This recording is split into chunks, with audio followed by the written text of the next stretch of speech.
आज मैं एक आप लोग का मीडिया का जरिए से फर्स्ट ऑफ ऑल मेरा मीडिया फ्रेंड्स, इसका साथ ही साथ में मैं आपको बताना चाहता हूँ कि आज 17 डिस्ट्रिक्ट और स्टेट स्टैंडिंग कमेटी ने एक रिजोल्यूशन लेने के बाद इलेक्शन कमिश्नर बनाया और श्री डोनिक तालिंग जी को बना के आज सक्सेस हुआ। सक्सेस मीन्स ऐसा है कि हम लोग ने सक्सेस नहीं हुआ, डिस्ट्रिक्ट का टीम ने आके, स्टेट का टीम ने आके हम लोग को सिलेक्शन का प्रोसेस में चल के हमको आज का दिन में प्रेसिडेंट दे दिया है, इसलिए हुई है शुरू। जैसे कि आपने अभी खुद कहा 17 डिस्ट्रिक्ट से आया है, तो रिमेनिंग जो 11 डिस्ट्रिक्ट होता है उन कल ही हमने भी जली सोनम जी से भी इंटरव्यू लिया था इसका रिगार्डिंग। उसने कहा कि ना ऑडिट हुआ है और उसको ऑलरेडी लीगल नोटिस आया है 11 डिस्ट्रिक्ट का लोगों से, तो उसका कारण वो इस प्रोसीड्यूर को आगे नहीं बढ़ा पा रहे थे। तो आप लोगों ने किस तरीके से करके डायरेक्ट इलेक्शन सिलेक्शन करा था? ये चीज़ जो ऐसा हुआ था 22 का मई में हम लोग स्टेट स्टैंडिंग कमेटी ने मीटिंग बैठा। हम लोग ने राय लिया है कि ऑल दी डिस्ट्रिक्ट का 26 डिस्ट्रिक्ट को प्रेसिडेंट सेक्रेटरी का आना है। ऐसा करके हम लोग ने 5 तारीख को सबको आने देना है, वही बोल के फाइनल करा दिया। करने के बाद में हम लोग सर्कुलर दे दिया। 5 तारीख का हम लोग का 28 फाउंडेशन डे है। दो फाउंडेशन डे को भी हम लोग एक साथ में केक खाएगा। इसके बाद में फाउंडेशन डे समय में 5 तारीख में हम लोग रिजोल्यूशन ले आ जाएगा कि सिलेक्शन ऑफ द इलेक्शन। ऐसा करके 5 तारीख में डिक्लेरेशन किया। चेयरमैन ऑफ श्री आओ जले सोनम जी ने हम लोग का मीटिंग चेयरमैन बिठाया। इसके बाद में ड्राफ्टिंग चेयरमैन करविया सोनम ने बिताया। ऐसा करके हम लोग रिजोल्यूशन लेके पास कर दिया। पास करने के बाद selection of the election declaration. अभी जो आप जो पूछा है और डिक्लेरेशन जो मैंने डिजर्व हो गया। डिजर्व होने का बाद में अभी जो कहीं से सिग्नल आ रहा है, मीडिया में दिखाई दे रहा है, वॉइस मैसेज में सुनाई दे रहा है, ऑडिट करना है, 6 महीना एक्सटेंड करना है। लेकिन वो ऐसा हम भी बोला जब आप लोग एक्सटेंड करना है तो आज का समय में बोलिए 5 तारीख में। इसका बाद डिजर्व करना भी आज बोलिए। जो कुछ करना है ऑडिट का, जो कुछ इसका सिग्नल हम भी पूछा था, आप लोग जो भी करना है आज का 5 तारीख का दिन में जो भी करना कीजिए बोला है। इसका बाद सभी ने ताली बजाया। ताली बजाने के बाद में सोल्यूशन नहीं आया था। नहीं आने का बाद हम लोग बोला होगा, हम लोग स्टेट टीम ने हमेशा स्टैंडिंग कमेटी बैठे रहता है, डिस्ट्रिक्ट को टीम को राय लेने दो, तो मैंने डिजर्व करना ना क्या करना ऐसा बोल के हम लोग को उधर बुलाया। हम लोग नीचे में था, यह कॉन्फ्रेंस हॉल में वो लोग ने चर्चा किया। 1-2 घंटा चर्चा किया। चर्चा करने को हो गया बोलने के बाद में वो बोला है डिजर्व करा दिया। सिलेक्शन इलेक्शन प्रोसेस बनाया, कोर कमेटी सब कुछ को, इलेक्शन कमिश्नर वो सब को बना लिया। बनाने के बाद में वो ड्रॉपिंग किया। इसका बाद में सर ने प्लेन पेपर में भी साइन मार दिया। इसका बाद अटेंडेंस में लेने दिया। लेने का बाद में इसका बाद में 7 तारीख को हो एक रिजोल्यूशन को सर्कुलेट कर दिया। हाँ, आज 19 को नॉमिनेशन फाइल होना है, 20 तारीख को वोटिंग होना है, तो डिक्लेरेशन वही समय में भी 20 तारीख को टाइम टेबल को देकर रखा है। इसका साथ ही साथ में ऐसा करके हम तो आज कल आया, कल भी आप भी पूछा। जब इसका एलिगेशन को तो हम जो भी हो अपना संगठन है, इतना ध्यान में नहीं हूँ। जब जो रिजोल्यूशन लेके डिजर्व करने के बाद में रिजोल्यूशन लेके वो लोग 19 नॉमिनेशन फाइल, आज वोटिंग डे, इसलिए हम आज भी आया है। आके आप लोग मीडिया का माध्यम से हम बताना चाहता हूँ, आज इलेक्शन कमिश्नर नया बना के इसका बाद जितना ऑफिसर लोग बैठ के, प्रिसाइडिंग ऑफिसर बैठ के आज हमको सिलेक्शन में आ गया। लेकिन एक बात आप पूछा है 17 डिस्ट्रिक्ट ने, ये 17 डिस्ट्रिक्ट को तो हम पता नहीं है। वॉइस मैसेज में बोला, मीडिया में बोला, हम उसको ध्यान नहीं होता है। हम जो ध्यान है कि जो 20 तारीख को हम आना है, वही आज आया। आके हम लोग का एग्जैक्टली वो लोग ने रिजोल्यूशन, हम भी मालूम नहीं था, वो लोग ने रिजोल्यूशन लिया। सिलेक्शन इलेक्शन प्रोसेस को इलेक्शन कमिश्नर को बना लिया बोल के। इसलिए देखा तो भारतीय मजलिस संघ के यूनिट के अरुणाचल यूनिट के श्री दोनिक तालिंग जी इलेक्शन कमिश्नर था। आज ये मालूम हो कि हम लोग को अनअपोज दे दिया, सिलेक्शन करा दिया। जैसे कि कल आप लोग का बात सुन के हमने यहाँ के जो केयर टेकर है जली सुना, मुझसे भी बात करने की कोशिश की। उनका कहना था कि आप लोग का ना ऑडिट हुआ है और ना ही कुछ क्लियरेंस है। जो आप लोग का जो ड्राफ्ट था उसमें भी इतना अच्छा नहीं है और उसको लीगल नोटिस भी आया है कुछ डिस्ट्रिक्ट का लीडर लोग से। इसलिए वो जो ये प्रोसीड्यूर को आगे नहीं बढ़ा पा रहा था, लेकिन आज आप लोगों ने सिलेक्शन कर लिया।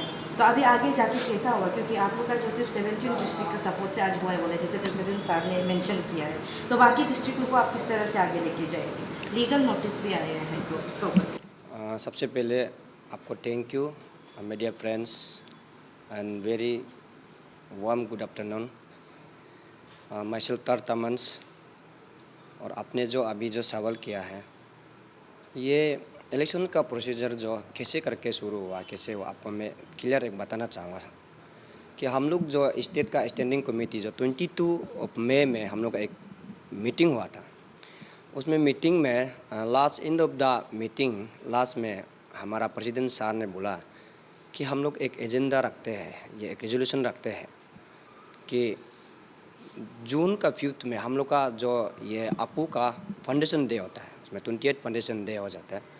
तो उसमें हम लोग जो एक इलेक्शन या सिलेक्शन का प्रोसेस एक तो हम लोग जो एजेंडा रखेगा। तो ऐसे बोलकर रेजोल्यूशन भी आउट हुआ और उनका डायरेक्शन में जो ऑफिस का जो बाई है उसमें रेजोल्यूशन भी आउट हुआ कि 22 का मई 22 में। उसके बाद जून 5 में ऑल द डिस्ट्रिक्ट का प्रेसिडेंट सेक्रेटरी, वुमेन विंग और जेंट्स का प्रेसिडेंट सेक्रेटरी को बुलाएंगे। तो उसी दिन में हम लोग डिस्कस करेंगे कि फाउंडेशन डे का बारे में और कॉन्फ्रेंस का बारे में। उसमें जो 22 का हम लोग का जो मीटिंग का जो रेजोल्यूशन जो है क्लियर कट। उसका बाद में 4th इवनिंग को एक फिर सर्कुलर आया है। सर्कुलर आया से वो जे सोनम सर का वो से डायरेक्शन से एक सर्कुलर आया। तो उसमें कुछ ये में सर्कुलर का वो में नंबर में ऐसे लिखा है कि इलेक्शन का कोर कमेटी का डिस्कशन करना है कल, जैसे कि 5 तारीख को करना है, ऐसे एक चीज़ लाया। तो उसमें टोटली ये जो सिलेक्शन को फिर ऑप्शन में नहीं डाला। तो उसका बारे में फिर हम लोग शाम को देख के थोड़ा सा ये हो गया, अरे हम लोग 22 का जो रेजोल्यूशन में ये तो इलेक्शन का कोर कमेटी बनाना का इसका तो कुछ बात नहीं हुआ था। तो 5 तारीख को फिर इसको हमने किस टाइप का डिस्कस करना है। तो हम लोग ने आया, सब डिस्ट्रिक्ट ने आया। तो 5 तारीख को उसका चर्चा करते हुए कि ये इलेक्शन का कोर कमेटी को कैसे बनाया जाए। तो उसी समय में उनका सोचना था कि कहना था कि जो 22 का जो क्लियर कट जो रेजोल्यूशन में सिलेक्शन इधर इलेक्शन हो सकता है उसी दिन में, क्योंकि सभी लोग आ रहा है, डिस्ट्रिक्ट से आना जाना बार बार नहीं हो पाता है। तो 5 तारीख में एक क्लियर भी कर सकता है। तभी उसी इलेक्शन या प्री सिलेक्शन का जरिए चलते हुए उस रेजोल्यूशन का पास होने के बाद मैंने पहले से सपना देखा कि एक दिन हमको ये संगठन में एक बड़ा पद में बैठ के हम वर्कर्स के लिए काम करें। तो मेरा पहले से सपना था। उस सपना को लेते हुए हमने उसका इलेक्शन और सिलेक्शन का प्रोसेस का अनाउंस का चलते हुए हमने लोगों को, अपना डिस्ट्रिक्ट का फ्रेंड्स को, स्टेट का फ्रेंड्स को मैंने अपील करना शुरू कर दिया कि मुझे एक बार आप लोग सिलेक्शन हो या इलेक्शन और मुझे एक बार मौका दीजिए। तभी से ऐसे शुरू हो गया। तो 5 तारीख का उसमें सभी डिस्ट्रिक्ट वाला हमारा जो मीटिंग चेयरमैन आओ जले सोनम जी, जो फाउंडर ऑफ अपू, मैं उनको बहुत रिस्पेक्ट करता हूँ। और उसी दिन में सब डिस्ट्रिक्ट लोग आके डिस्कस किया, स्टेट वालों ने भी डिस्कस किया कि उसी दिन में ये डिस्ट्रिक्ट वालों को वो लोग इजाज़त दिया था। लास्ट में हम लोग स्टेट वालों नीचे में रहेगा ये कॉन्फ्रेंस जो हॉल में जो अभी मैं जहाँ मैं करा हूँ, या मैं डिस्ट्रिक्ट वालों को ऑथोराइज़ किया कि आप लोग किस दिशा में ले जाना है, आप लोग ये इसको कीजिए इलेक्शन का प्रोसेस को। तब डिस्ट्रिक्ट वाला ने डिसीजन करके वो लोग डिजल्व करेगा बोल के डिसीजन लिया। तब डिस्ट्रिक्ट वाला लोग सबसे पहले पूछा है कि अगर डिजल्व करेंगे तो सेंट्रल एग्जीक्यूटिव स्टेट का सिर्फ करना है या डिस्ट्रिक्ट को भी करना है। वो लोग का कहना था कि डिस्ट्रिक्ट को भी एक्सेप्ट करेगा तो उसी दिन में डिजल्व नहीं करेगा। तब जो स्टेट का टीम लोग से ये जवाब दिया है कि नहीं, डिस्ट्रिक्ट वाला एडिटेज होगा। ये हमारा प्रेसिडेंट सार ही खुद बोला था। तो स्टेट सिर्फ डिजल्व होगा, तो ऐसे बोला। तो हम लोग ने सब लोग जो सार लोग ने एक्सेप्ट कर लिया। जो उसी दिन में जैसे आपने मुझे पूछा कि इलेक्शन का जो ऑडिट नहीं हुआ, उसका बाद इलेक्शन प्रोसेस का कुछ लोग कंप्लेन कर रहा है। ये देखिए, ये टोटली जी लीगल नोटिस दिया, तो मेरा ख्याल से ये जो एक्चुअली बेसलेस है। मैं किसी का बारे में एक्चुअली एलिगेशन देना नहीं चाहता हूँ। उसी दिन में जो उन सारा लोग ने जो अभी एलिगेशन दे, जो लोग कंप्लेन कर रहा है, वो लोग सारा अटेंड था। मुझे तो मैं एज ए IPR सेक्रेटरी मैं नीचे में था, उन लोग ने सब ये लोग डाइस में था, वो लोग जो अभी कंप्लेन करके घूम रहा है और लीगल नोटिस जो दे रहा है। तो लीगल नोटिस जो दे रहा है अपना इच्छा से देना चाहिए, वो किसी का मिस गाइड का अंदर में दे रहा है, वो टोटल क्लियर कट है। ये मैं किसी को बोलना नहीं चाहूँगा। कुछ समय में अगर हमको कुछ बोलने का मजबूर हो जाएगा तो वो भी क्लियर तो होना पड़ेगा। मैं किसी का अगेंस्ट में नहीं हूँ, मैं अपना इच्छा से यहाँ मैं करा किया वर्कर्स के लिए काम करने के लिए। और ये जो ऑडिट का बारे में भी जो बोला है, जो फॉर्मर फाइनेंस कहते हैं वीरी तांग जी ने ना, जो ऑडिट का बारे में क्योंकि कंप्लेन दिया है वो लोग ने ना फॉर्मर प्रेसिडेंट साहब को, क्योंकि ऑडिट का बारे में भी उन्होंने ही उसमें डिस्कस में तो वो खुद ही एक नंबर में बोला था कि डिजॉल्व करना है, प्रेसिडेंट साहब जो केयर टेकर होना है। तो वो स्पीच में वो क्यों नहीं बोला है कि हम लोग का ऑडिट करना बाकी है, आज मत करो, आज डिजॉल्व मत करो, हम लोग कुछ समय ले लेता है या फिर अगस्त तक ले लेता है। ऐसे बोलने से हम लोग क्यों नहीं मानेगा? हम किसी का खिलाफ किसी का अपोज हम लोग नहीं करता है। तो इसीलिए हमको आप सभी का इस मीडियम का जरिए सारा जो व्यूअर्स, सभी व्यूअर्स को मैं उतना मैं मैसेज देना चाहूँगा कि जो एलिगेशन कर रहा है और जो लीगल नोटिस दे रहा है ये टोटली बेसलेस है। वो सब लीगल नोटिस देने वाला, जो एलिगेशन देने वाला, सब उसी दिन मीटिंग में था, सब ने स्पीच मारा, वो सब ने राजी किया कि डिजॉल्व को वो लोग येस बोला। उसका बाद में डेट भी फिक्स किया जो इलेक्शन के लिए, जैसे कि 19 को नॉमिनेशन फाइल था और 20 को वोटिंग या फिर सिलेक्शन या फिर इलेक्शन वोटिंग सिस्टम होगा 20 को, जून 20 को, जो आज का दिन में। तो ऐसे बोल के सब ने राजी किया था। इसीलिए हमारा मानना है कि हम लोग जो वंस डिजॉल्व, हमारा यूनियन में वंस डिजॉल्व मीन्स डिजॉल्व, वहाँ में कोई और पावर एंड फंक्शन ओवरऑल नहीं कर सकता है। जिसे हमने फॉलो किया, हमने मेंटेन किया।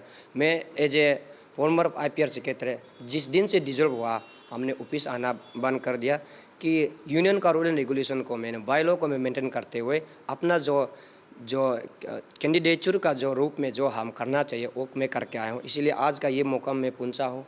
मैं बहुत बहुत धन्यवाद देता हूँ। और आखिरी सवाल रहेगा, जब इलेक्शन सिलेक्शन होता है एक presiding officer Arunachal labour board से भी हायर करना पड़ता है, आप लोग का वहाँ से कोई आया था आज? और ये लेबर बोर्ड से तो हम लोग ने जो एक्चुअली आगे जो डिस्कस हुआ था, जो हम लोग जो 5 तारीख में उसमें रिजोल्यूशन में ये लिया था कि हम लोग लेबर बोर्ड से इलेक्शन कमिश्नर और रिटर्निंग ऑफिसर को वहाँ से लेना चाहिए। तो वहाँ में जो हम लोग यहाँ से जो लिखना चाहिए कि मांगना चाहिए था कि उसका ऑथोराइज को भी फॉर्मर जो प्रेसिडेंट साहब और जले सोनम ने ऑथोराइज खुद को बनाया था, तो सभी का मंजूर से वो बनाना है। तो वहाँ में कागज़ देने में, वहाँ से अपील करने में इतना देर लगा दिया। 5 तारीख को डिजॉल्व हो जाता है, वो 15-16 में ही उसको देंगे तो वो तो फेल करने का ही ये में है। तो उसको हम आप सभी जानना चाहिए, सभी व्यूअर्स लोग को। मैं किसी का खिलाफ मैं बोलना नहीं चाहूँगा, मैं बहुत रिस्पेक्ट करता हूँ सभी, हमारा जो एज ए ह्यूमन बीइंग हम सबको इक्वलिटी मानता है।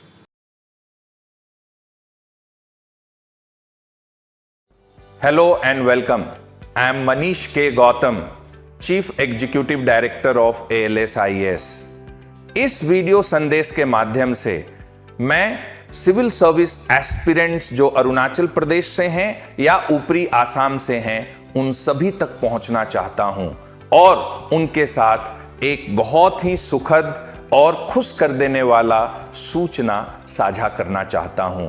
फ्रेंड्स, मैं ट्रैवल कर रहा हूं ALS-IAS ईटानगर सेंटर पर 7 जुलाई 2024 को to conduct 1-day 4-hour orientation program. And through this 1-day 4-hour orientation program at ALS-IAS Itanagar Center, which will be starting at 8 a.m. and will continue till 10 a.m. Then there will be a lunch break of 1 hour, and again it will start at 11 a.m. and will continue till 1 p.m. You can get initiated into civil service exam preparation with positive frame of mind. और इस एक दिन 4 घंटे के orientation कार्यक्रम के माध्यम से हम और आप मिलकर संयुक्त रूप से एक साझा रोड मैप बनाएंगे और इस रोड मैप के माध्यम से आप सिविल सेवा परीक्षा की तैयारी कर पाएंगे। हम इस कार्यक्रम से जीएस के सिलेबस को डिकोड करेंगे, इस परीक्षा की जो अलग अलग मांग है उसको समझने जानने का प्रयास करेंगे और आप एक systematic, rhythmic, time bound preparation for IAS exam कर पाएंगे। I am very excited to meet civil service aspirants from Arunachal Pradesh and Upper Assam on 7th July 2024 at ALS IAS Itanagar Center. आपको सिर्फ करना क्या है, आपको इस video में नीचे दिए जा रहे नंबर पे कॉल करना है या थोड़ा समय निकालकर ALS IAS ईटानगर सेंटर पहुंचना है और कंफर्म करना है अपने पार्टिसिपेशन को। Thank you. See you all on 7th July 2024 in the morning 8 a.m. at ALS IAS Itanagar Center.